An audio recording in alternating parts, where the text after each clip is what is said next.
With me is Anne-Marie Batten. She's an outreach nurse with Street Health in Toronto.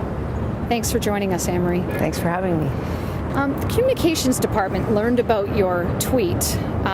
You responded to an action alert, and we thought that would be a good opportunity to put you in touch with a reporter, because we wanted to publicize the story of Mayor Ford's refusal to accept the funding for 2 public health nurses.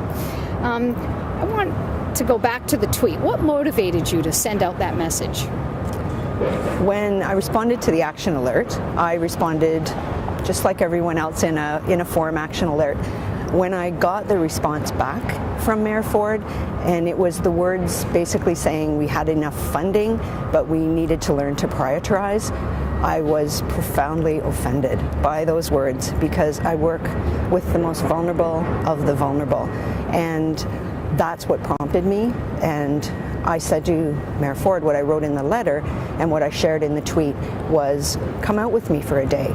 Just come out, see people from the front line, share their plight, and then we'll talk about prioritization. Tell me a bit about your practice. What do you see in a typical day, if in fact you can even call it a typical day?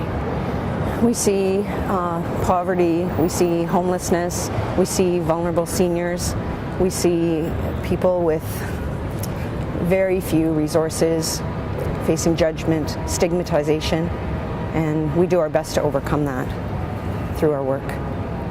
Now, RNAO, as I said a moment ago, tried to generate some media interest. Toronto Public Health couldn't understandably speak publicly. When we connected you with Joe Fiorito, what did you share with him? Tell us about that relationship. Joe is a wonderful man. He agreed to come out with me for the tour. He said to me, I have a better idea. How about I come out with you? So he met me at work that morning, and he came out on a regular day. He came with me for rounds. We met vulnerable seniors, shared stories with him. Joe himself was pretty shocked at some of the conditions that some of the seniors were living in, and that really prompted why he reacted the way he did and wrote such amazing editorials. Well, and you had an audience with him. I was wondering if you could share, how did you approach that? Because you probably on a typical day don't have a reporter coming along with you. So did you realize you had a golden opportunity to share something that a lot of people probably don't see?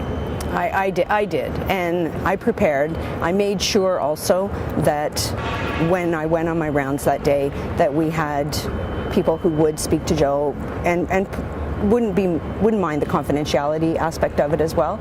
So when Joe came in with me, I introduced him as my friend. I was open, honest.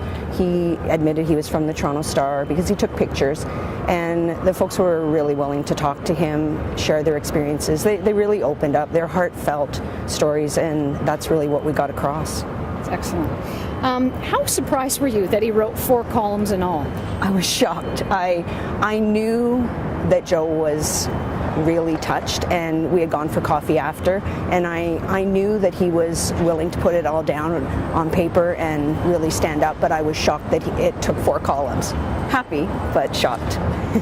I want to get your reaction, because it was the very last column was on a Saturday, and the lead of that column, so it was the final story, said, "I'm not done with the damn nurses story yet." Yes. And he wasn't trying to be glib or anything. He just said, there's one more thing I need to talk about, and that was the next step. That dealt with more the funding and why this was so important. Yes, and when I liked that he said, but my problem is not with the Nightingales, my problem was with the system. And what Joe actually did was suggest that the funding come to my agency that I work with, because he learned through coming out with me the importance of what outreach is, and he shared that in the column. And just the basic premise of, if you can't you get services to the people who can't get out to get the services, and he shared that in the column, and that's when he explained what Street Health does, what outreach is, and that's really what he put in at the very last column. Excellent. Did you have much experience with reporters before this? Not at this level, no. I was pretty nervous that day.